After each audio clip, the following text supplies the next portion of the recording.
Ako Iching mga kakay, nandito tayo sa Barangay Sulib ulit at may beneficiary tayo ngayon. Dito kasama natin ang masipag na kagawad, si Kagawad Manalansan at dating kapitan na si Kapitan Paul Tungol.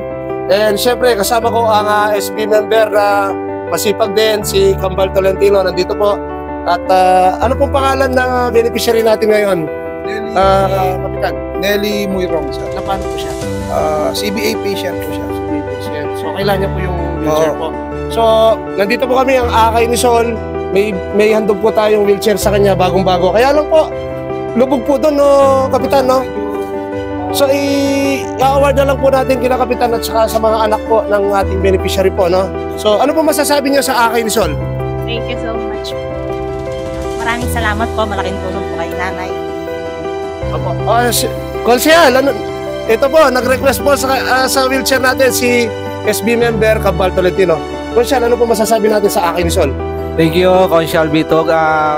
Marami pong salamat sa kay ni Sol. Ito po ay malaking tulong sa pamilya ng binigyan po ng award ng wheelchair po sa bayan ng Florida, sa Barangay Sulib po.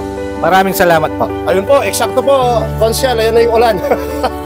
maraming salamat din po sa inyo, SB member Kambal Tolentino, at syempre sa Barangay Council ng Sulib, si Kapitan Masa, si Kapitan Renan Manalansan, at saka si former Kapitan Paul Tungol po. So maraming salamat po, Kap. At magpaalam na kayo po. Dakal po salamat, akay ni Sol.